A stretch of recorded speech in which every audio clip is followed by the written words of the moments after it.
Welcome to the latest episode of the Claus Corner. Today's guest is a member of the Mystery Writers of America and the Connecticut Authors and Publishers Association. He was named the most notable author by the Hartford Courant and has appeared in several Connecticut television stations to promote his books. His books include Dead and Gone, Dead Right, Dying for Fame, and Dead Wrong. Seems that there's a lot of dying happening in his books. So here to talk about that and much, much more is author Mark L. Dressler. Mark, welcome to the Claus Corner. How are you? Thank you. It's my pleasure. Yeah, there is a lot of dead in my books, and I'm a mystery writer, and those are kind of the books that I've read over the years, and that kind of drew me in. Yeah. Well, I want to go right back to the beginning of your writing because you started later in your life, and it's very interesting. I love how it started. So tell me how a trip to your daughter's house helped jumpstart you into the world of writing. It's an accident. I love it. I retired in 2011, and my younger daughter had a house in town. She doesn't have it anymore, but it was far back from the road. Her backyard looked like a forest. And in 2014, I was standing out there in the back, and I looked and I said, you know, there could be a dead body out there. Who the heck would know? And I don't know what happened. I can't explain it, but that night I came home and I sat at the computer and I started writing about a dead body. Okay. Did I have much? No. I had maybe 500 words tops. Okay. And I didn't know where it was going or what to do. And it sat there. And a couple of days later, I went back to it and I just started writing. And the amazing thing about writing is that once I started creating characters, well, those characters took a life. They became real and they started talking to each other. They started driving the story. And I don't know, 6 months, 8 months later, I had 300 pages of something. I didn't know what to do with it. And luckily, I did find somehow Mystery Writers of America, and I sort of learned a lot from there. Yep. So you told me you wrote about 300 pages. How long did it take you to write the first draft? Well, the first novel, I think, took longer. It was 3 years from the start of the draft to publication. So the first one takes longer. But as I'm getting better, I'd say that my writing a first draft would take about 6 months. Yeah, that's not bad at all. Now, do you write in shorthand or do you do it on the computer? It's on the computer, and I write. My method is called I write as a pantser. I don't know if you've heard that before. Yeah, writing off right out of off the seat of your pants, or so there's a plotter and a pantser. I know That's that. correct. Yeah, That's correct. Yep, yep. So part of that means I don't really know who done it until about halfway through the book.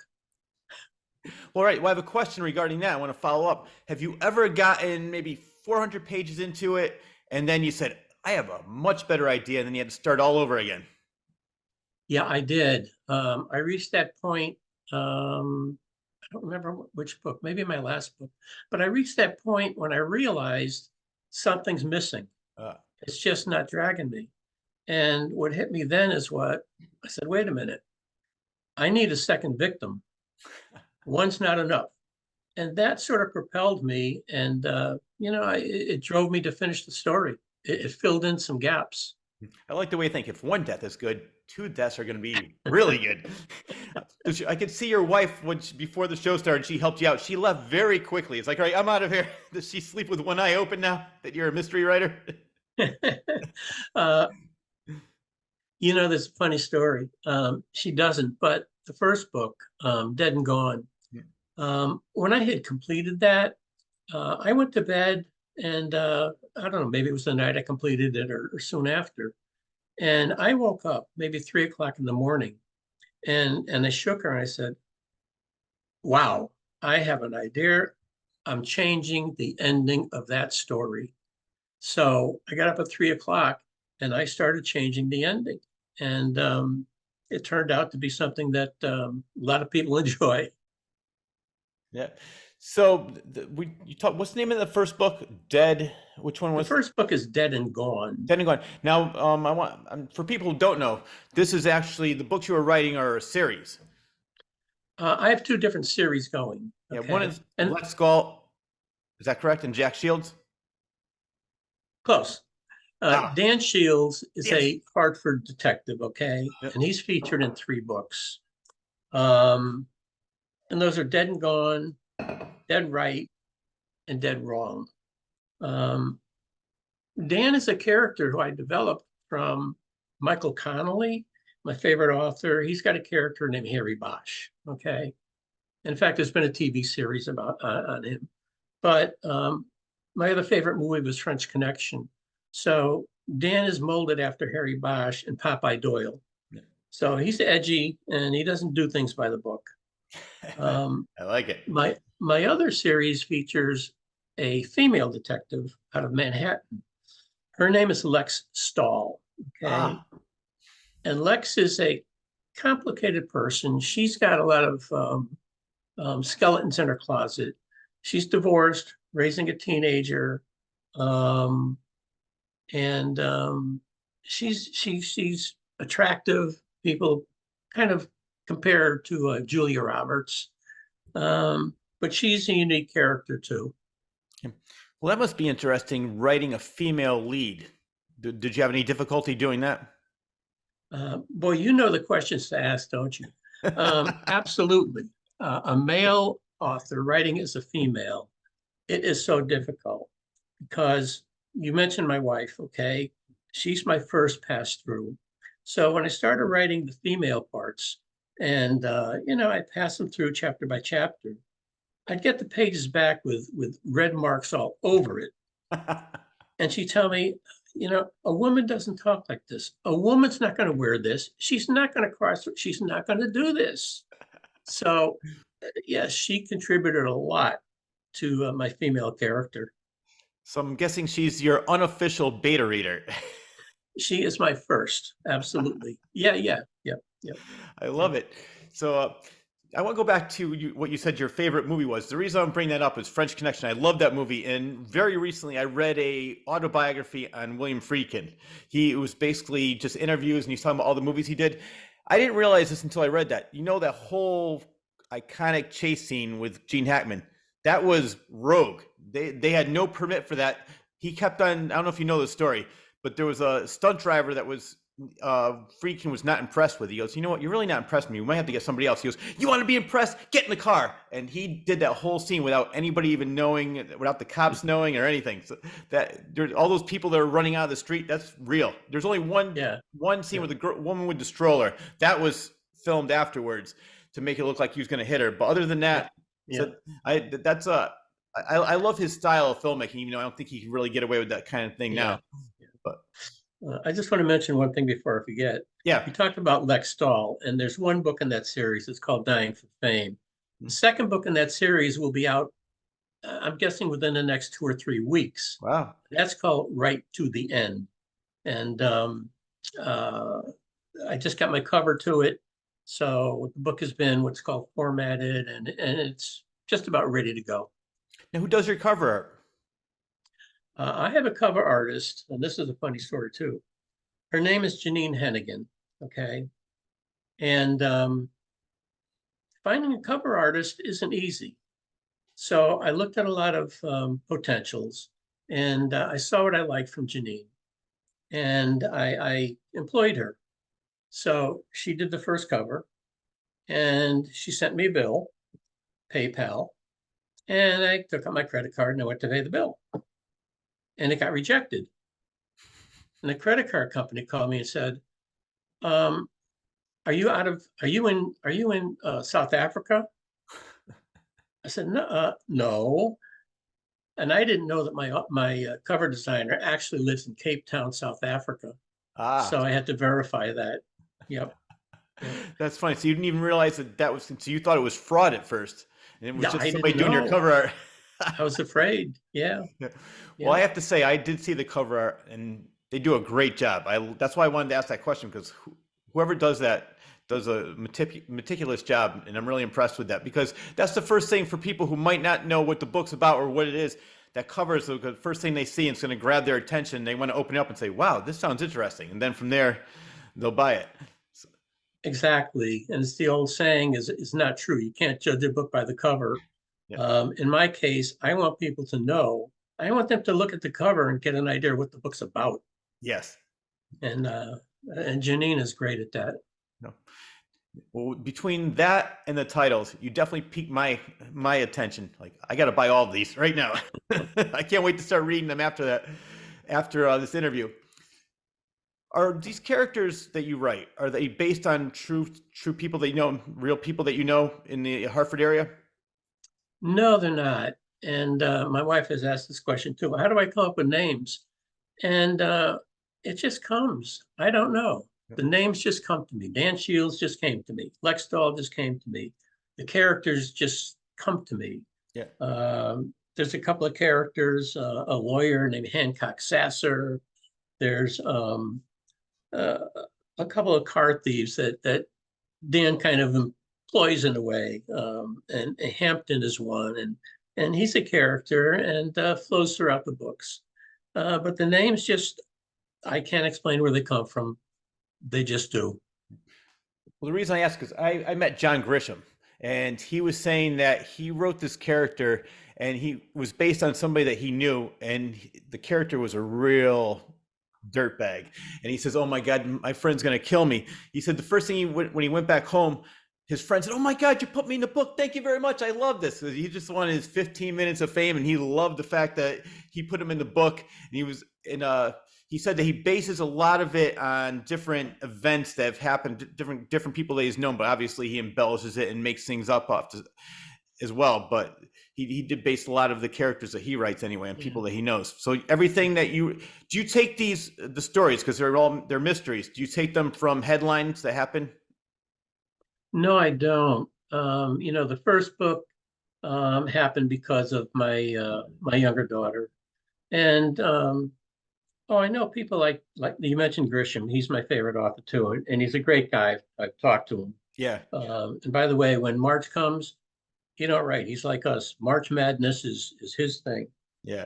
Um, so the books sort of take on a bit of a tweaking of something that occurred over my lifetime. Minor thing, but it somehow gets built in. And yeah, there are some true to life experiences, but they're not exact. They just, kind of make me write a story. Yeah, no, exactly. Now I've written it's a short story book for 5 short stories, and I have it self-published. And when I wrote I wanted to know if what happened to me, wonder if it ever happened to you. One time I was writing my story, I was so involved in it, so engrossed into it, and I'm not even kidding when I said this. Halfway through, I said, I can't wait to see what's going to happen next, almost forgetting that I was the one writing the story because I was so engrossed into the story, and I was and I was reading. I don't know if you've ever read Stephen King's On Writing, where it's basically a book on his life. It's an autobiography, but it's also teaching people, how he writes his books. And he was saying that, sometimes that happens to him. Every once in a while, he'll just get so engrossed into what he's writing that he doesn't even realize he's writing. Does that ever happen to you? I'm laughing for 2 reasons. Well, not for 2 reasons. Stephen King, I know, is the master of writing. He's just a master. Yeah. I know that. Yeah. I don't read his books, but I've been going to the library and I'm taking out books, and a lot of them I get lost in. I just get tired of them. And last week I sat down and I actually started reading my first book again.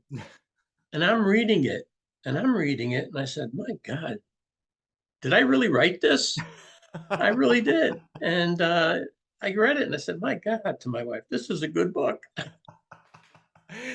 What's funny? That's what I used to do when I'd write the first draft, and at first I would go right back to it a couple of days later. Then I realized, give myself a couple of weeks and go back to it. And then I did the same thing too. It's like, oh, actually, it's much better than I thought it was. And then I gave myself a little bit of time to not remember every little thing that I wrote. And then when I read it and it's fresh in my mind, I'm like, this is pretty good. I like this. Yeah, so I definitely know that feeling. Yeah. Good well, feeling. The other element is that, I realize I did okay in school, but I was never schooled formally in English, and writing is different. Even if you're schooled in English, writing is different. Mm-hmm. So a very key person along with my cover designer is my editor. And she's really fabulous. She really is. Now, are these books self-published or do you have a publisher? They are self-published. Yes. Um, you're probably familiar with the way to go about getting a publisher or an agent and Yeah. how long and tedious that process is. Um, I actually intended to do that, and I did that for a while with the first book, and I just kept getting rejections. And I understood why I got some of the rejections because knowing I wasn't skilled at writing queries, and the book could have been edited better. Hmm. But I also talked with another author, and he made a lot of sense to me because I hate to say it, I don't know how I got here, but I'm 77 right now. Okay, Wow. so when I was approaching, what was I, 69, 70, he said to me, if you are lucky enough to get an agent, you realize it's going to be 2 to 3 years before that book is even published. Hmm. Do you want to wait that long? And I said, no. So he self-published, and I took that road too. Yeah. Well, I think I was talking to another author about this. I said I think this is the best time to be an author in regards to that because now we have the technology where we could just self-publish and we don't have to wait for a publisher and try to get one and be rejected time and time again. Like I don't know if you heard this story. Stephen King, when he first started, he had a nail on the wall, all the rejection slips. The nail actually fell off because all his rejection slips were so heavy. So he put a spike in the wall because he got rejected so many times until finally his wife took the book Carrie out of the garbage and sent it in. And that's how that first got published. But another reason is I'm not sure if you ever heard of Greg Iles. He's one of my favorite authors. He writes in different genres, and there's a reason I'm bringing him up because he writes in he has mysteries, but he also has thrillers and he has dramas, he has comedy. He writes in different genres. And what happened was he said that when his first book was a big hit, his publisher said, I want basically the same book with just a different title. He just wanted them to write the same thing over and over again. And finally he said, you know what, I'm going to write something different.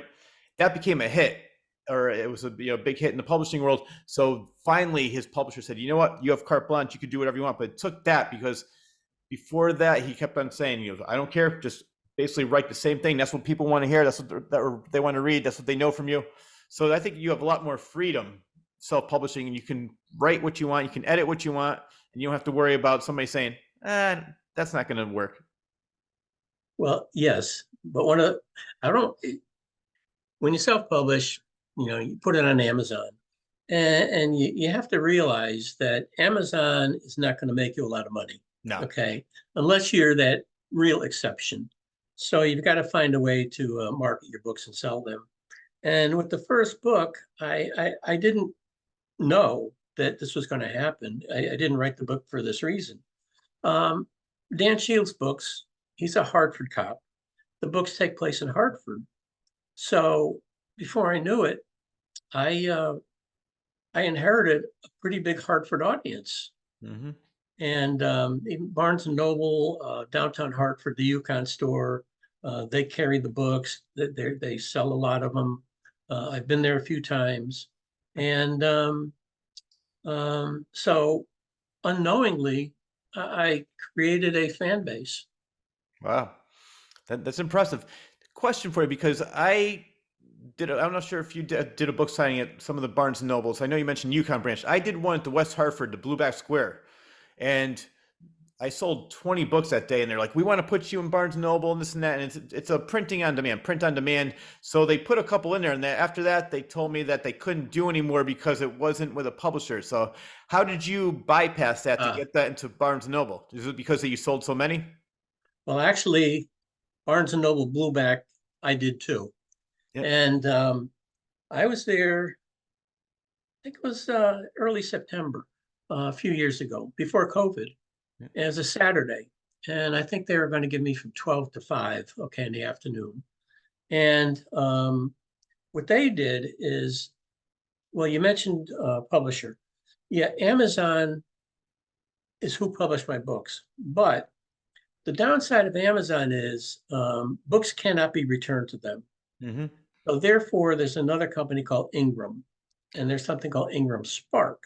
Ah. So what you have to do is either publish with them as well, or they can get your book from Amazon, and and then you can have it. You can have books published by either one of them. Getting your book to Ingram doesn't affect how your book is advertised or how people buy it from Amazon. Barnes and Noble can buy the book, but they can't return it.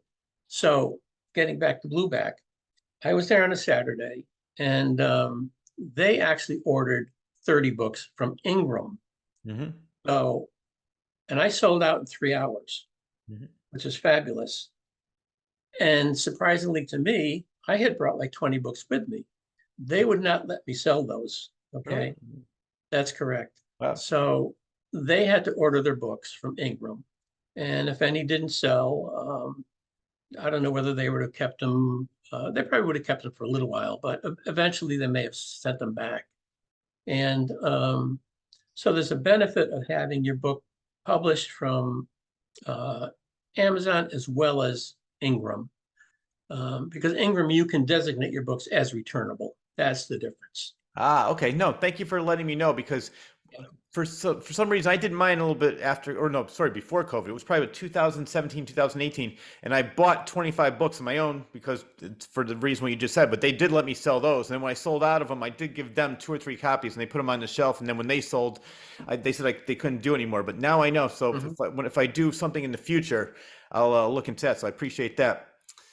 And I want to talk about, I think he's a mutual friend of ours, and he's the one that taught me about Plotter and Panther. I joined a writing group with him. His name is David Robbins. Are you? I know David well, West Yeah, Hartford. I know. Yep. he's a great guy. So he and I, well, he has a writing club. I'm not sure if you're ever part of that, but he was the one that we were talking about the Plotter and Panther, and he actually let me teach one of the classes. And one of the classes I taught was because, and I want to get your opinion on this, was because when I first started the writing group, I had just started writing first draft, and all these people were still writing. In that time, I wrote a couple drafts, had it self-published, did the book signing, came back, and they were still writing it. And so my class was perfection is the death of good, because I said, you're never going to get it exactly how you want. Just get it as good as you can, get it out there, and move on to the next idea. And what's your opinion on that? Well, I'm going to quote John Grisham. He said, "You can't you can edit the book only so long, but you don't want to kill the baby." Mm-hmm. That's perfect. So there's a point where you got to stop, and I reached that point, but from there, then it goes to my editor. Yeah. So yeah, you have to Yeah. say it's done. Yeah. Yeah, no, I'm glad that you and I are definitely on the same page, pun intended, on that one. Yeah.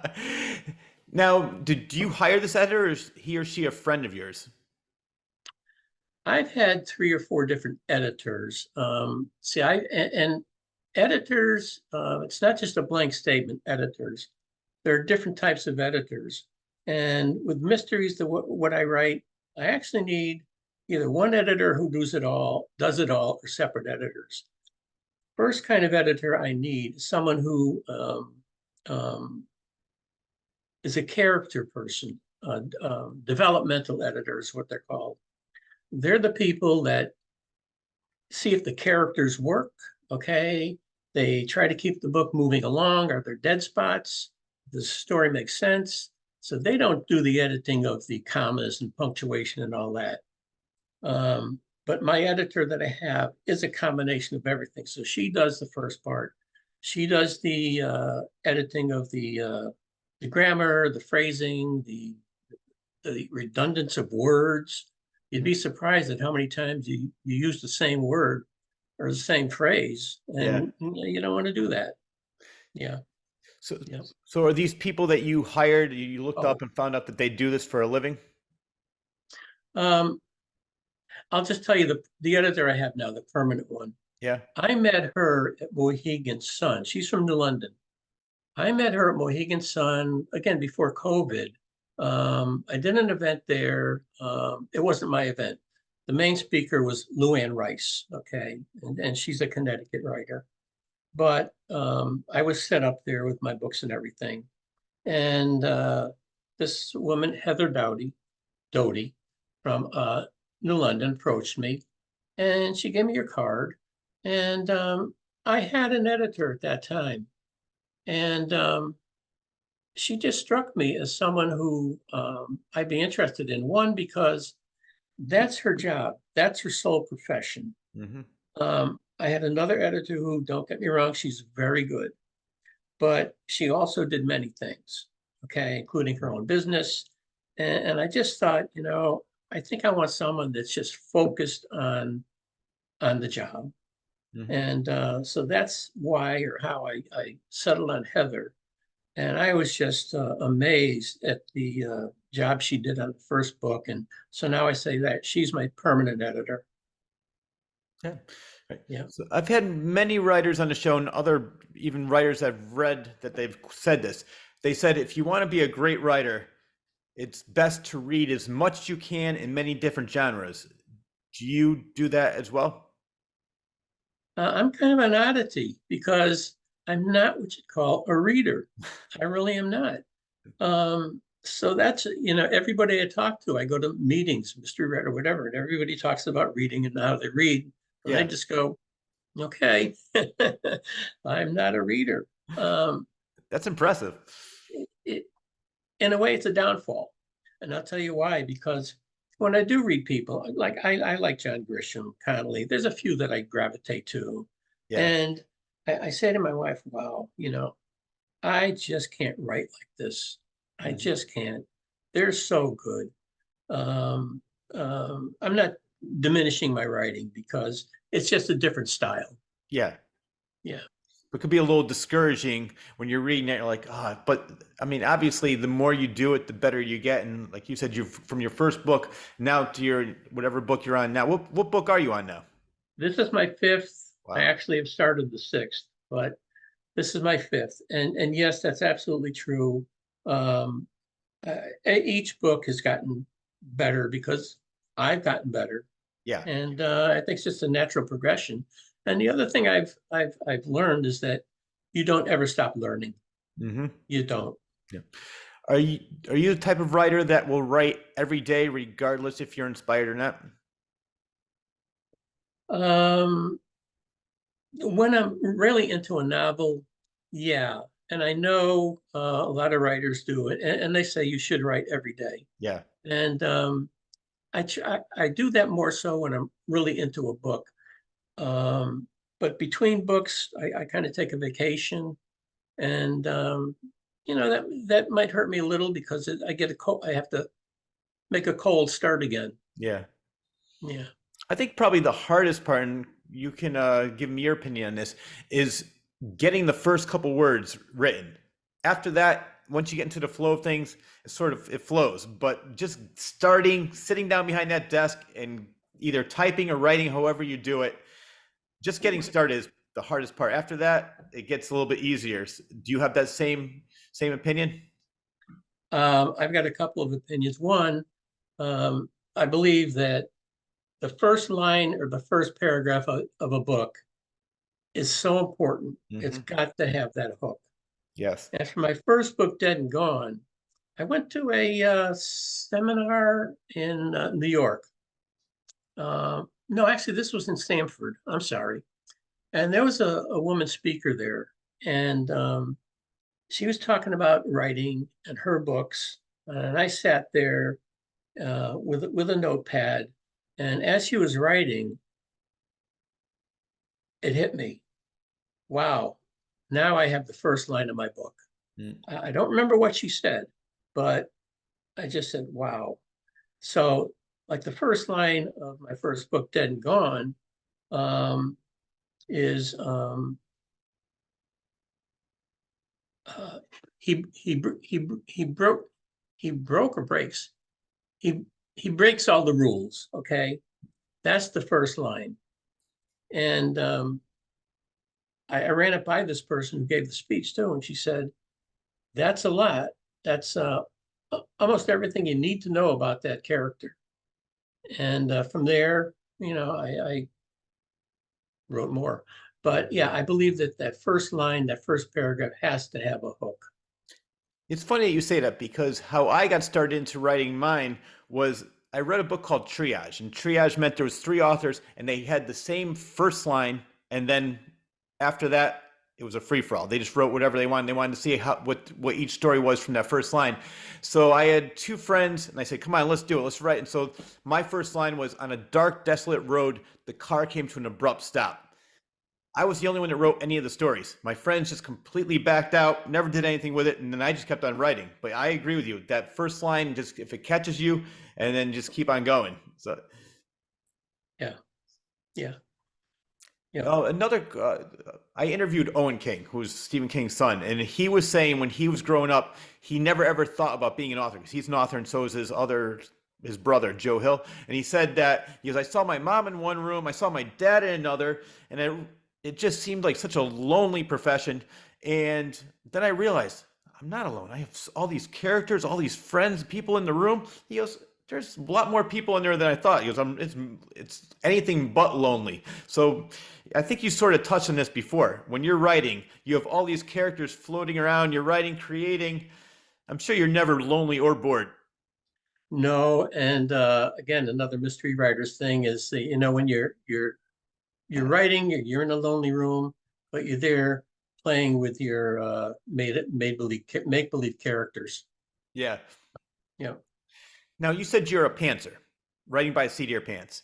yeah. So do you have any idea at all when you're first starting to write, when you write down that first line, do you have any idea where this is going to go, or just is it all off the cuff?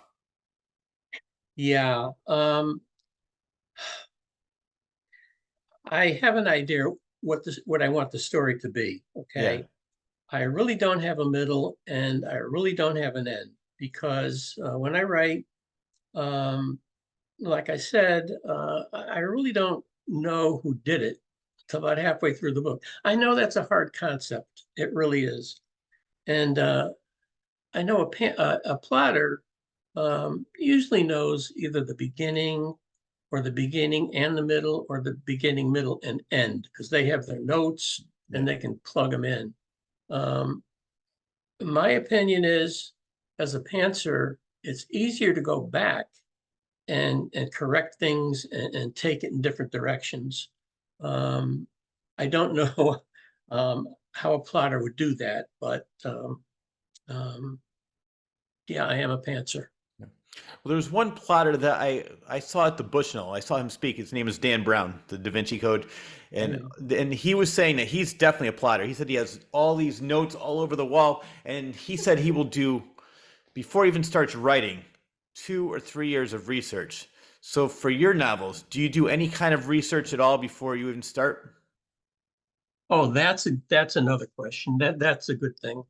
Um, I've learned that when you write fiction, okay, you still have to have facts, okay?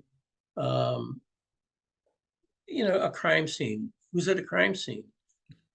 So I do have people that I rely on. Nurses, I have a lawyer, police officer, um, there's somebody else that I'm forgetting. But I do have, a um, crime examiner, Ah, okay? Forensics examiner. yeah. So those are people that, if I get stuck or something, I can rely on them to get how they really do it. As a matter of fact, in the first book, one of the things about Dan Shields is that he carries an EpiPen. Okay, he's allergic to nuts, so he does have an episode in the first book, and he's in a person's house. He's interrogating, so he doesn't have his EpiPen, and the EMTs are called, and I wrote the scene, and then I ran it by my wife's friend who's a nurse. She was an OR nurse. And she looked at it and she laughed and she said, I think you killed him. Oh, okay. So she said, this is how it would be. This is how it's done. So she did help me write that scene. Yeah. Did you Yeah. become friends with them after you started writing, or did you know them before and then you were able to consult them? You're like, oh, now I'm starting to write fiction. Can you help me out? Well, I know the nurse. The lawyer's my cousin. So, Okay, okay, there's so two right off the bat. And the policeman is somebody who I actually knew from before, and my wife knew him. yep, And who else did I? Oh, the forensics forensics. examiner. She is unbelievable. She had presented her, she's a Mystery Writers of America person. And at one of the seminars, I think the first one I attended some in Stanford, she did a presentation and she had slides, okay, of crime scenes that she goes to, and and she said, if you're queasy, don't look at them, and you just won't believe some of the things that she goes through. But one of the things that she brought out was the smells. Okay, Uh, you can't imagine the smells, and she's very friendly, and she's actually someone that a lot of authors gravitate to. I'm not alone with her. And she's gracious, very gracious. that's good. So whenever, I mean, you could be writing in the middle of the day and like, you know what, let me, I want to make sure I'm getting this correct. And you can give her a call or message her right away, and she'll say, okay, no, this is exactly what you should be, what would be happening if it was real life. Yeah, That's good. yeah, yeah, That's really good. yeah. Have, have you ever, when you, because I know it's a little bit different because you're a pantser, when you're writing, have you ever had writer's block and decided like, I have no idea what I want to write, and just write down the first thing that comes to your mind and see where it goes? I don't know if I'd call it writer's block. I've certainly changed my mind while I'm writing. Yeah. But I've never had that block where I've shut down and just can't shut it off for now, and I have to come back to it. So I've never hit that wall, so to speak. Yeah. Well, it was funny because I saw a documentary on Woody Allen, and somebody mentioned like, how do you come up with all these ideas? So he opened up his drawer, and there was a whole drawer filled with just different ideas. And he would say, pick up like, oh yeah, a woman and a man meet, go to New York. I'm just using an example. And then like, here's another one. He goes, I have ideas for the next 30 years. I don't think I'll ever run out of ideas. So it's, do you always like in the back of your head, if you write, you think of something, write it down and just put it to the side and say, you know what, I might get back to this later, or even incorporate it into one of your novels? I should, but I don't. Ah, I really don't. that's Um, impressive. but one of the things that probably helps me in writing is one of the things I did in my corporate days, which was I wrote procedures, okay? And writing procedures, it's almost like programming in a way because it's a step by step by step process. And that's kind of how my mind works. So when I'm writing, I'm able to take it, okay, what follows this step, this, and this. And it kind of takes a natural progression. Um, um, and I guess it works for me. Yeah, no, it obviously does. So whatever you're doing, don't stop. Just keep it going. Because, like you said, you're sort of an oddity from most of the authors I interview or have even just met and talked to, where they have their whole thing where it's just like, this is how I do it. Everything they mentioned, you just threw out the door and said, I'm going to do it this way, and I love it. Well, you mentioned the notes. I went to a seminar in New York. Jeffrey Deaver, Yes, okay, I know who he is. same thing. He said, boy, he puts the notes on the wall, Yep, and then later on, he just picks them off the wall and plots them in. yep. Well, I know it's funny. I met Joe Hill. He's Stephen King's son, and he's another really good author. But he said that he would his first novel he wrote was over 1,000 pages, and somebody said, "Well, how did nobody know that you were Stephen King's son?" So his name is really Joseph Hillstrom King. He wanted to be known for himself. He didn't want to make it on his father's coattails. And he goes, I kept on failing over and over again. So he took that 1,000 page novel and just incorporated it into like 3 or 4 different novels. So he'd take like a scene from here, a character from that one, and different things like that. Another thing that he did, I want to ask you your opinion on this, but just knowing who you are and how you write, I'm guessing the answer is no, but hey, you never know. He said that he will write a backstory.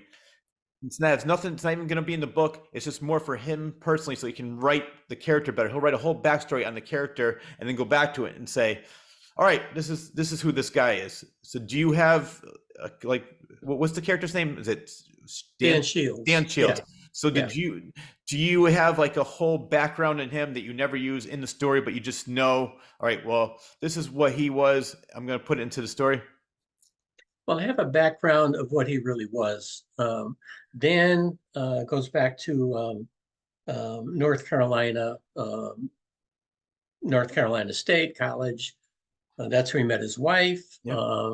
And the oddity of that is that his wife's father was a police detective in North Carolina, and he got shot and killed when Phyllis is her name, when she was like 15.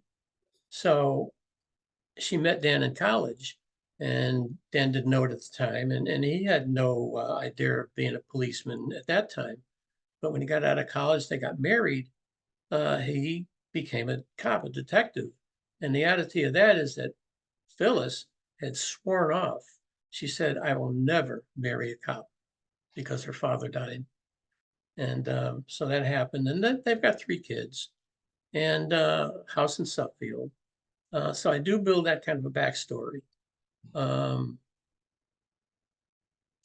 A lot of books, I think, go too much into it, Yeah. and some don't go enough. Hmm. Yeah, you have to find that healthy balance, and it Yeah. sounds like that you have that. Now let's talk about your other character. What's her first name? Uh, Lex. Lex, Lex. okay, Yes. it's really Alexis, okay, Alexis. but Okay. she's Lex. Yep, yep, and she's out of Manhattan. And what forced me to create her kind of is I couldn't write this book, um, Dying for Fame, in Hartford. I couldn't do it. It had to be New York. And the reason is this. My wife and I used to belong to a lot of museums, okay? Boston, New York, the Hartford, the Wadsworth, a lot in Connecticut and wherever. And so the thought for her book was that, we go to a lot of museums, okay? And I know museums trade pictures, Washington here, they trade pictures around. And when we go through the museums and we see a Monet, let's say, okay, I'm saying, well, how do we really know that that's a Monet? Hmm. How do we really know? So that became a backdrop for the story where there's um, a character who is a conservator at the museum, but he's also an artist, okay, and he gets killed, and because I just think that story had to take place in New York. Hmm. So I came up with Lex. And the reason I came up with Lex actually is because when I was querying way back, um, one of the things that I kept hearing was there's a demand for female detectives. Hmm. So that's why the female came in, and I created Lex. And again, she takes on a life of her own. She's divorced, raising a teenager, very complex, skeletons in her closet, um, and good looking. I All right. had to create a good looking cop, right? Exactly. You had me at good looking. Yeah. Right. Now, do you think you're ever going to team up Lex and Dan for? Yes, Oh, actually, I do. They're teamed up in, now I'm forgetting which book. Is it Dead Right or Dead Wrong? Yes, they are teamed up. oh, they are. There's a need for Dan to get in touch with her, and she helps him on a case because one of the people he's investigating, he finds out is from New York or lives in New York or whatever. Yep, yep. Now, when you first started writing the first book, did you ever plan on having this as a series, or did it just happen because it was so popular and people wanted more? I never planned on a second book. And the thing that happened was that I told you I had this built-in audience from Hartford, Yeah. okay? And by the way, there's a large contingent of Hartford people in Florida. So they're with me too. So I wrote the book, and then I started getting messages, emails and messages. And well, when's the next Dan Shields book coming out? Uh, And I told my, oh my gosh, I said, I'm typecast already. So I have to write another book, Give the people what they want. give them what they want. I, Yeah, I love it. Well, you know yeah. what? We talked about this a little bit, but marketing is a completely different animal. It's one thing to be a great author, write a good story, but getting it out to the people. So it seems like you along with the people that you have working with you, know exactly what they're doing because it's reaching the right people and people are reading it. So that's impressive too. Well, I've learned a couple of things. I started out like, I'm going to say a lot of authors start out self-published. Oh, I'm going to go to this library. Okay. And you book like 10, 15, 20 libraries. And you find out that when you go to the libraries, well, you're lucky if you get 10 people, 20 is a lot. And then at the end of your talk, okay, a lot of people come up and say, oh, does the library carry your book? Yeah. And you say, that's so you spend time doing that. And if you're lucky, you sell 5 books. Okay. And so I figured out that that's not the best avenue.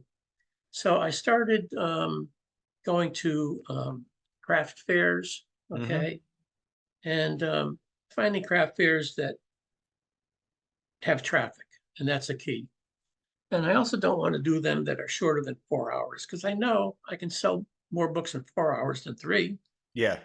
And the first craft fair I did.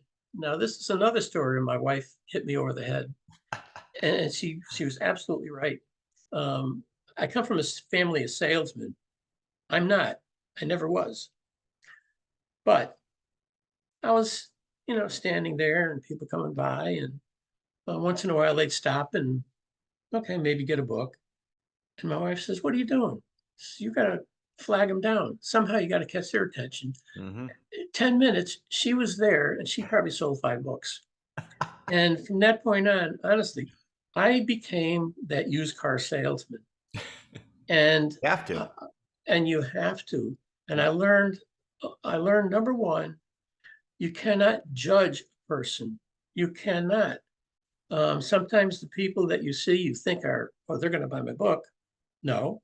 Some people you think are, oh, they're poor, they're whatever, they are not going to Yeah. buy my book. Yes.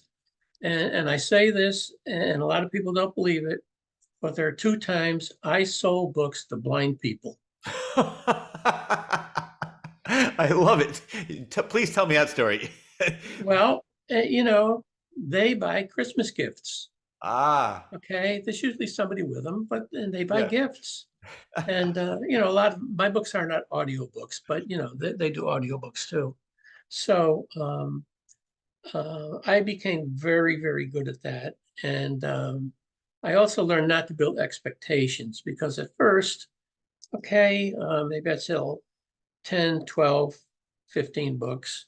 And I got to the point where I regularly started to sell 60 to 70 books. Wow. And you have to do that.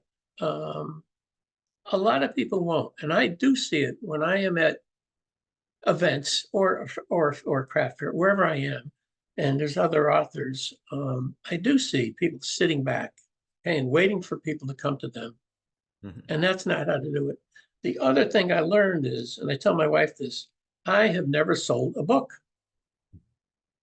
So what do you mean? I says, when people come, okay, the cover, okay, that attracts a lot of people. And I sell my characters. Mm-hmm. I go into my characters. And by the time I'm done with that, oh, they've kind of maybe looked at the back of the book and they buy the book. So I've also had to learn when to shut up, okay? Because you can lose the sale I got the sale, shut up. So that's a very important aspect of it too.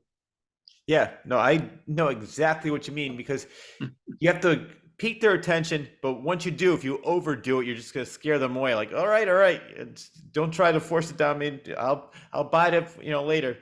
Did you ever? Well, you mentioned your books are not in audio. Have you ever thought about that?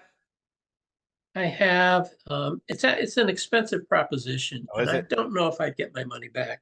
And I'll say something else, which somebody else had told me, and it's true. Um, the second book will help sell the first book, Mm-hmm. and third will help sell first and second. And actually, a lot of people, when you come out with, say, a third book, they'll want to start with the first one. And in my case, you don't really have to. They're the same characters, but they're independent stories. Yeah. But still, a lot of people like to go back to the first one. And I'd say to this day, the first one is still my best-selling book. Yeah. No, that's impressive. And these Yeah, books are considered, or they're called the Harford Mysteries. Is that not by me. not by you? Okay. I haven't called them Hartford Mysteries. Oh, I Uh, saw it listed somewhere. Maybe that was just how they were promoting you when I was doing my research on you. It was the oh, Harford yes, yes, Mysteries. yes, yes, yes. Maybe in one of the interviews. Yes, yes, Okay. yes. That's true. Yep. That's true. So I know when you first started this, you never even had a thought of a second book, but now that these books are becoming big hits, are you just going to keep going with it until you're bored with the character, or do you actually have an ending planned, like say book 8, book 9, where you're just going to end the series and start with something fresh? Like I said, I never thought I'd write one, Yeah. two, three. I look at myself and I said, I've written 4 books. Well, actually 5. And I started the 6th one. And to be honest, I have another book that I want to publish, but I want to go through it again and enhance it and make it um, great.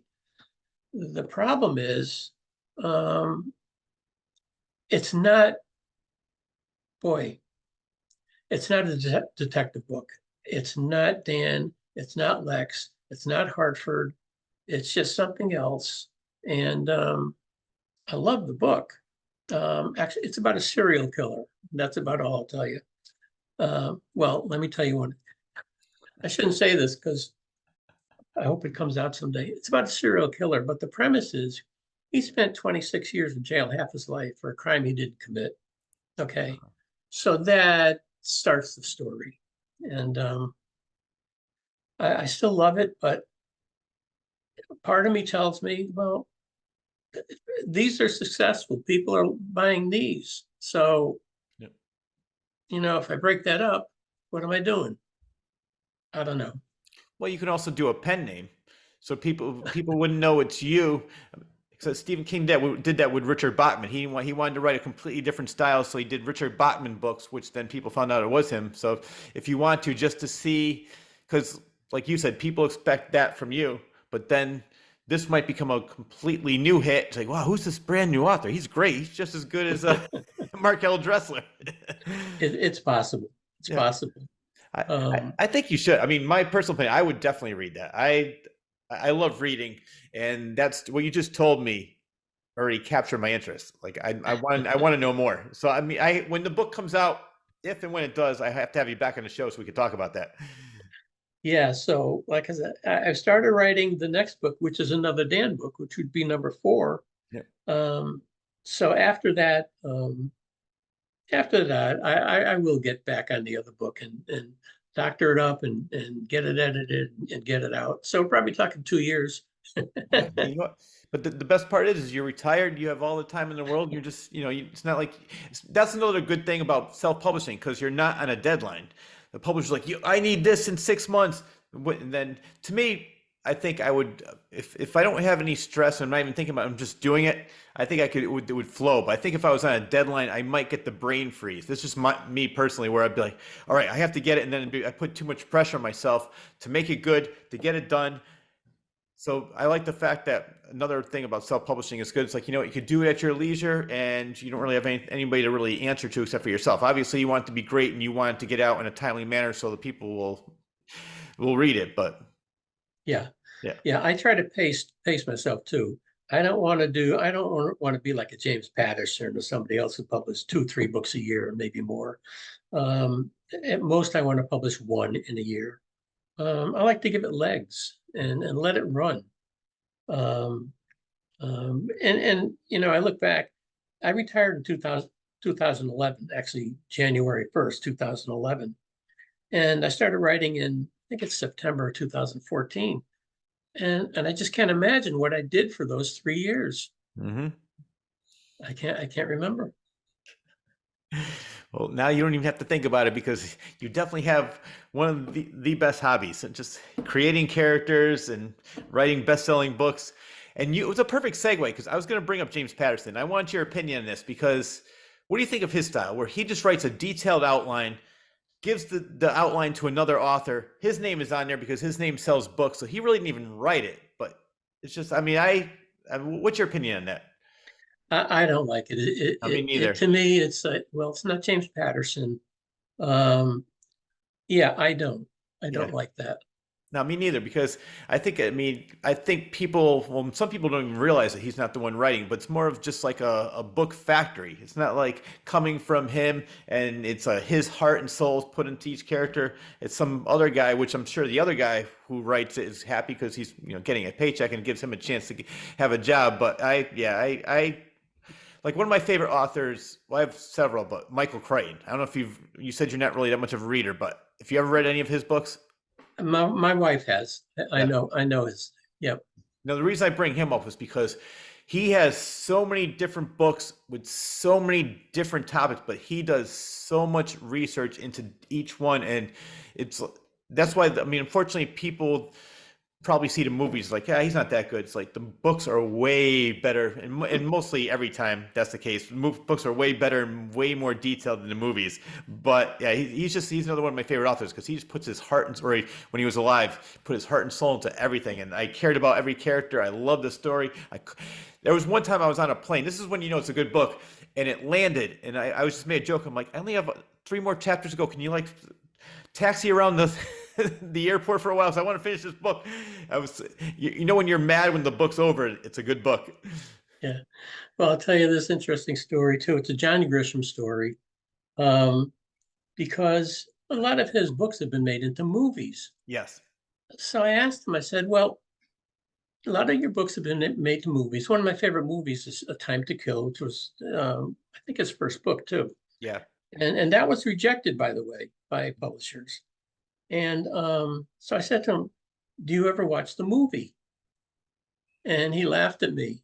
He said, I took a tip from a friend of mine who happened to be Stephen King. And Stephen King said, "John, cash the check. That's all. Just cash the check." No, definitely. Did you Yeah. meet him? I can't remember the name of the bookstore. It was in Madison, Connecticut. That's where I met him. R.J. Julia. Yes. Yes. Yes. Yeah, I was Yes. there too. That's where I met him. Such a great guy. And Okay. I Okay. loved the book he was promoting at the time was Camino Island. I love that series. Yes, absolutely. Yeah, it's Yeah. about for people who don't know, he's a bookseller and there's murder. It's on its island. It's a really good book. It's another one where I couldn't put down. So Yeah. I love his stuff. So I know most of his books are more on the attorney side, where it's like there's a lawyer. Like I'm trying to think obviously I think they made a movie, The Firm, and then they did the one with Yeah. Yeah. what's his name, Matt Damon was another movie. I can't remember the names of them. Rainmaker, I think it was called. So Yep. Yep. Yep. but yeah, so I think it's funny what you just said. I think John Grisham mentioned that story, or if not there, I heard another interview with him, and he was. I don't know if you know the story about The Shining with Stephen King, where No. Stanley Kubrick actually put a gag order on Stephen King because he was bad mouthing the movie so much. He goes, "I bought the rights to. I could do whatever I want with it, but that book was so personal. It was basically about his life because he was an alcoholic at the time, and that was Jack Torrance was basically him. But then he said he mellowed out. He goes, I was just so personal. It was one of my first books I wrote. One of the first times it got picked up, that and Carrie. So I learned after that, just cash the check. And that's when he was interviewing. It was on YouTube. He and John Grisham were talking, and everybody comes up to them and says, I love that movie. He goes, we write books too. It kills me because so many people don't read the books and they think that what they see on the screen represents what they wrote, and it's not the case. Yeah. And sadly, in a way, Michael Connelly is my other favorite author, and he is the king of mysteries. And surprisingly, not many of his books have been made into movies. I think Bloodwork was one with Clint Eastwood, and I loved the book. Okay, that's when I read the book first, and I saw the movie, and I hated it. Yeah. They changed the killer. They changed the ending. I just said, "Oh my God!" I hope Connolly didn't see this, but I really didn't. I was very disappointed. Yeah. Well, now there's a new thing happening. I want your opinion on this. With the writers were on strike, and so were the actors. They just ended with AI. What do you think about these AI?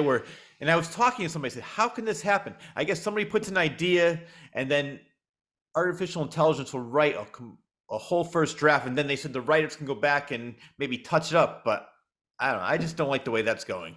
What's your opinion on Well, AI? well, that's a big topic. That's a big topic with everybody from mystery writers to just plain authors. It's a big topic. Um, Nobody likes it. And interestingly enough, AI, I was curious. I was curious. My wife, she's good at the computer. I'm not, okay? So there's some thing you can go into and do AI. And I put in, what did I put in? Give me the first paragraph of a Hartford detective novel, okay? And instantly it came back with, holy moly, this looks a lot like one of my books. You know, they mentioned Trinity College, mine's University of Hartford. They mentioned this, that. And I said, oh my God, Wow. you can see uh, it's totally not right, let's say. Yeah, no, that's that's putting it mildly. I'm Yeah, with you on that one. I think it's not a good thing, and I don't blame the writers and the actors for going on strike because pretty soon, I mean, they could be obsolete if they kept on going with this AI the way it's going. It's not a good thing. yeah, yeah, Well, yeah. up next for you, hopefully we can see some of your novels turn into movies or even like streaming services. I'd love to see that. Uh, I can dream, I guess, but it's okay. Um, and it's interesting because, you know, um, I won't bring up age, but let's say the grandkids can be proud of their heritage. Yeah. I'm sure they're already proud of it. I mean, you've done a lot in a couple. Oh, I mean, 2000. I mean, it's so impressive that you just started writing. You never did it before. In 2011, you retired. 2014, you came out with your first. It's only 2023, and you already have what, 5 novels? You said yeah, yeah, 5, and you're working on your 6th. So, yeah, yeah, that's it's just like you said before. You used the word oddity. You are, but it's just impressive that you don't really read that much. You never really had an interest in writing. You make one comment about a dead body in a backyard. Next thing you know, you have like all these bestsellers. yeah. Just one little story. Um, my teenage granddaughter's an avid reader. She really is. She's a senior in high school now, but I took her one day down to Barnes and Noble, downtown Hartford, and we walked in the bookstore. And boy, right at the register, okay, standing up at the register is one of my books, okay. Wow. And she looked at it and she looked at me and she said, Papa, you're famous. And I said, well, I don't think so. We just probably hit here at the right time, but I'm not famous. But in her eyes, Yep. yeah, I am. That's you said that was at the Barnes and Noble that they had it out. That's Barnes and Noble in downtown Hartford, the Wow. Yukon store. Yep, yep, Very good. yep, All right. yep, Well, yep. tell me why being a mystery author is like a magician. You read that? Did I write that? Okay. I was doing my research and I read it somewhere. I'm not exactly sure where I did because I just Oh, you probably saw it in an interview I did. maybe yeah. Maybe.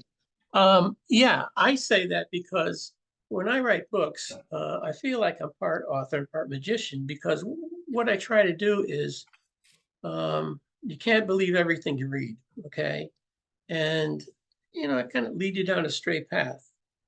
And then later on, I pull the rug out, Hmm. okay, and the truth comes out. So it's like, oh, this is distraction, and this is really what happens. So kind of like a magician, he shows you something, but it's not really what it is. Yeah. Very. Yeah, I love that analogy. yeah. Well, you mentioned you had a corporate job, but also off the air you told me something, and it's something that you and I have in common. You worked at WWH Radio from Hmm. was it 1972 and 1995. So tell me about your time there, because I was in radio from 1991 to 1997. I had a great time. I just realized that there really wasn't. I mean, it was funny because they told me at the time that in 1991, like you got into radio at the wrong time. That's when shows were beginning to become syndicated. All these large companies like Infinity or Xfinity or whatever it was, Infinity Broadcasting was buying out all these other Hmm. stations, and they were just using Yeah, a board tech to simulcast the bigger disc jockeys. And now I think it's even worse because I remember I was talking to somebody who says, "Boy, I wish I was in radio when you were in radio." So You started in 1972, and so tell me about your time in radio. Yeah, that's kind of a long story. It started because when I was working at the Hartford at that time, I became friends with someone who I'm a record collector. Okay, 1950s to let's say 55 to 62 or three. Okay, and we're called doo-woppers. Okay, so when I met him, well, turns out he had a Saturday afternoon show at the University of Hartford on radio. So I started appearing as a guest with him. Okay. And then I started alternating with him on every other Saturday. And then he moved to Rhode Island. And I took the show for a while till I moved to Rhode Island. Yeah, he recruited me. So he's a good friend. And we were out of the Hartford area for about 5 years. So we came back in 1980. And at that point, we went back on the air. And I still find it hard to believe that I did my last show in 1995. And you know, the show is still going. It's had several hosts.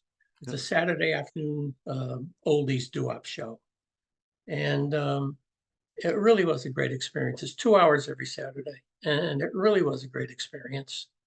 I have to laugh nowadays because now you go into a studio and where's the turntable? Wait a minute, there's no turntable. Yep. Well, it's funny that you mentioned that because I don't know if you ever remember the DJ Litch. He was one of the highest paid in the state. He worked, he and Yeah. Gary Craig at the time. And then I interned with him at WHCN. And when he tried to get back, he got laid off so many times because he was making too much money and they were hiring somebody else and they found out he got more ratings. So they bring him back. But not that long ago, they told him, like, you're too old for this. It's a lot different than just putting, the stylus on the record. It's way above what you think. So they told him basically, like, we're not going to hire you because they didn't think he would be able to get all the new technology. I have a friend that works at I-95, and I walked in there. I said, it seems like a ghost town. And unfortunately, only the morning show no, at that station, only the morning show is live. And most of the others either simulcast from another station or they record 3 or 4 shows in one day and then they have the rest of the week off. So it's completely different world of radio now. It's just. Were you schooled in radio? Yeah, I went to Connecticut School of Broadcasting in Okay. Farmington. So I didn't have any schooling. So when I went on the air, and I have old tapes of the shows, but if I listen to my early shows, Yeah. it's one thing I was afraid of, paranoid, is dead air. Oh yeah. So because of that, it's like talk a mile a minute. It's like, wait a minute, slow down. No, I had that fear as well. And the funny thing is it took me a little while. I did this live on the air. First couple times I made a mistake, I went, ugh, and I pounded it, and people would call me up, Rich, you're still on the air. Oh, I realized if I make a mistake, just keep on going. Nobody's even really going to notice what you said or did. Just keep talking. So it took me a little while. Then finally I got into the groove of things. And I had so much fun. As I mentioned off the air, I worked at WWCO, your hometown favorite. That was a fun station, 1240. Then I worked at WNTY in Southington, and then WCCC 106.9 in Hartford, which was a fun station. But oddly enough, I had more fun and I made more money at the AM stations. And I know why, because the FM station's like, oh, well, if you don't want it, there's plenty of other people that take it. So they're basically saying, like, oh, this is where you might get your big break, and they could pay me as little as they wanted to because they knew I was going to take the job anyway. And so I had the least amount of fun there, and I made the less money too. So I had more fun, had a lot more freedom in the AM stations. And that's why you and I were talking about it off the air. I met John Ramsey through working in radio. Great guy. And now he is in charge of WAPJ, where this show can also be heard. Yeah, I have a lot to thank John for. Yep. And we've remained, I won't say close friends, but friends over the years. Yep. Yeah, I think he's the only one I know, at least in Connecticut, that's in the Connecticut Radio Hall of Fame. He has a great, for people. Yep. Speaking of books, he has a great book on radio, and I read that, and I think that my listeners would definitely be interested in reading that, as well as your books too. Yeah, I was there at I think it's the old State House when that book came out, and he did a talk on it. I was there when he did that. Yeah. Yeah. So, what advice would you give to up and coming writers? Um, People ask me that too. First thing I'd say is, why do you want to write a book? Think about that. And then the other question is, well, okay, is it for your own ego? Is it because you think a lot of people read it, or you want to make money, or is it a combination of all of them? And of course, there's various answers, but I think those are critical answers, critical questions. Um, um, uh, those are things that I would start out asking myself. And then the other thing is do some research, okay? Not only about, well, about writing. There are things I never knew about, like point of view, when you're writing, you have to write in one person's point. Well, there's different point of views, but I write from like Dan's point of view. Yeah. And you have to learn what's right and what's wrong. And there's a lot to learn.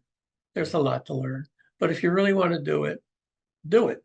That's the other thing I'd say. Okay, I'm sorry. That's the other thing I'd say. Don't think about it too long. Do it. Mm-hmm. That's what I just did it, and I had no idea.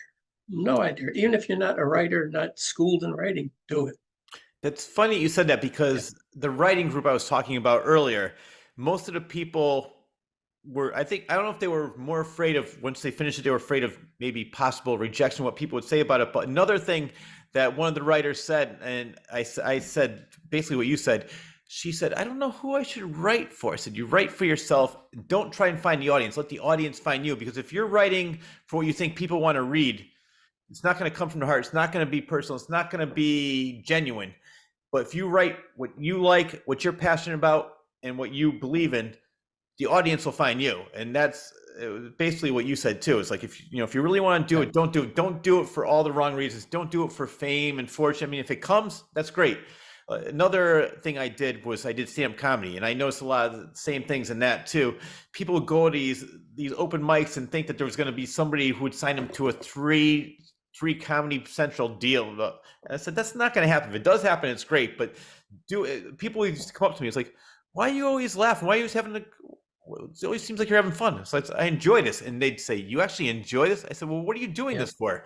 They would just do it because they wanted the fame. They had nothing to do with comedy at all. And I've met people who said they wanted to be writers for the same reason too. So I agree with everything you just said. Do it for yourself and don't worry about anything else. Like perfect example is you. You just decided I'm going to start writing, and then people found you, and now you're just ask, was it your granddaughter? You're a best-selling author at Barnes and Noble. But I do find that a lot of me comes out in a lot of my characters. Yeah. I learned a long time ago, and I was told this. Don't shy away from a couple of things, even though it's a serious book. It's mystery. Don't shy away from a little bit of humor. Mhm. That's one, and don't shy away from sex. Yes. It's not graphic. Don't make it graphic, but you got people there. It's human. Just do it nicely. Oh, exactly. Plus, as you mentioned, Lex is very good looking, so she's Mhm. obviously going to be interested in the guys are going to be interested in her. So it's natural, and I like the fact that you make the characters real. They're not stereotypical. They're not. I mean, they have real problems. I haven't read any of the books yet, but I promise you I will. And then that's why I want to have you back in the show when I do read them, because I'm so glad that you did reach out to me, and I cannot wait to buy the series. Yeah. So I like the fact that what you just said, like, don't shy away from that. Is there anything that you won't write? Is there anything I won't write? Any topic? Yeah, because you mentioned that you said write comedy, put tasteful sex into it. Is there anything that's off limits for you? Well, I learned a couple of things. If I had it to do over again, I would do my books a little bit differently. And when I say that, it's that I had read a book by an author from West Hartford, okay? And in his books, I knew where he was talking about, but he changed the names of places, okay? Stores, streets, whatever. And I asked him why he did that. And he said, well, just for safety of not getting sued or something. So I did that in the first book. And then I learned, you know, as long as I, I was told this, as long as you, if you mention a street, you can mention a street. Yeah. If you mention a number of the street, make sure that number doesn't exist. And you can mention a place, just make sure, like a store, if I mention a store, just make sure nothing bad happens inside it. And the street names. See, in my books, I refer to a hospital as Woodland Hospital, okay? Mhm. Well, that's St. Francis Hospital, right? Yeah. So if I had to do over again, I would have said St. Francis, not Woodland. So I, I guess I was misled, but I also didn't do my homework. So that's on me. Yep. Yeah. Plus, it makes it more personal. And an example for me is an author I like. You might know the movie was you know who M. Night Shyamalan is he did Sixth Sense, Unbreakable, but he just came out with a movie called Knock at the Cabin. Yeah.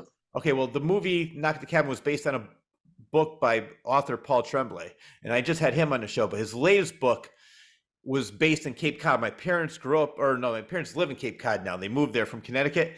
And he mentions Best Friend's Diner, which is right down the street from my parents' house. He mentioned the Bourne Bridge, all these different things. And it made the story so much more personal and so much more fun for me because I said, oh, I've been there plenty of times. I know exactly what he's talking about. So I think as a reader, I enjoy reading, oh, yeah, St. Francis Hospital. Oh, yeah, this and that. And Yep. it makes the story more fun. Well, conversely, when I wrote the Lex Stahl series, it takes place in Manhattan.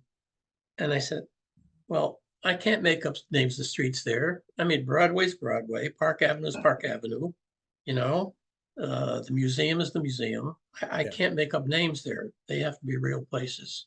Yeah. Yeah. So, I mean, is there any way that you really could get sued for just writing? Because I mean, everybody knows it's a work of fiction, so it's not you're not saying that this is true. This is actually what happened. So there's really no way you can get in trouble if you have use the name of the actual place, is there? Or is that an issue? If something bad happens there, it's possible. Okay. But the reality is, we mentioned his name, I'm not John Grisham, okay? Yeah. I don't have the money he's got, so who's going to sue me? And I don't have the readership that he has, okay? Yeah. So it's unlikely that somebody would pick up something and sue me. Yeah. But and I've been told, if you do mention a place or something, kind of make sure that nothing bad happens there. Okay. Yeah. It's good to know if I ever write anything again, just exactly what to do and how to work around it. So you mentioned a little bit about this, but so what's next for you, and where can people find you? Well, this next book, I don't think I sent you the cover, but I do have the cover. It'll be out soon. It's a Lex Stahl book. It's called Right to the End, and it is about an author. And if you look at the cover of the book, you'll know that it's a kidnapping. Okay, I didn't want to write another just murder book. I just didn't want to do that. So I made it a kidnapping book, and that will be out, like I said, probably in a couple of weeks. I'm writing the next Dan book. I'm not good at giving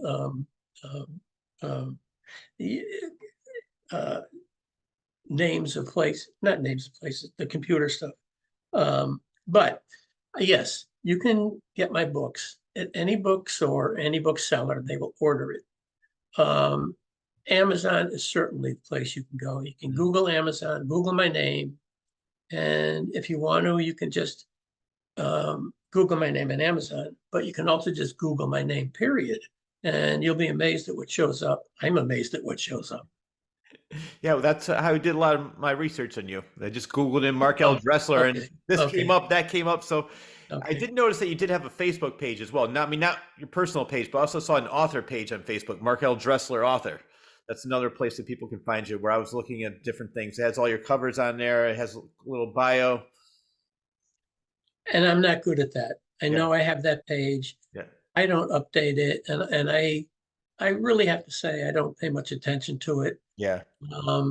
Part of me is I do have the Facebook page, and I've said before that if it wasn't for the books, I'm not sure I would have a page. Yeah. I know with all the scams and right now the crap that's out there, and I don't want to have to respond to everybody's. Every time there's a birthday, you get an, oh, that's a birthday. Um, Yeah.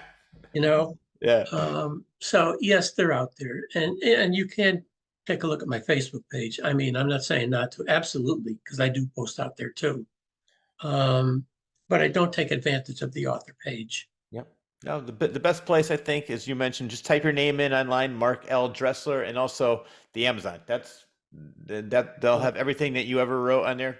And right after this interview is over, I'm going to be buying 1 or 2 books myself, because I definitely want to check it out, and I want to have you back on the show. Before we go, though, is there anything that you wanted to talk about that I didn't mention? Gosh, I can't think of it. I think you mentioned just about everything, and I appreciate it. Thank you very, very much. Oh, you're And very I look forward to coming back. Yes, thank you very much. And I look forward to reading your books. It was great having you on the show. Great. Thank you very much. You're very welcome. That wraps up the latest episode of the Claw's Corner. A huge thanks goes out to author Mark L. Dressler for taking time out of his extremely busy schedule to be a guest on my show. Thank you very much. A huge thanks also goes out to editor extraordinaire John Bristol of Elmwood Productions for superb editing each and every week to make this show available on YouTube. I'm also extremely grateful to Joseph Timothy Quirk and Rob Bull for all they do to make my show available on several Connecticut radio stations, as well as Spotify, iTunes, Amazon Music, Audible, and iHeartRadio. Thank you both very much. And lastly, but definitely not least, I need to thank you, the viewer, for always tuning in. Enjoy your day, everyone.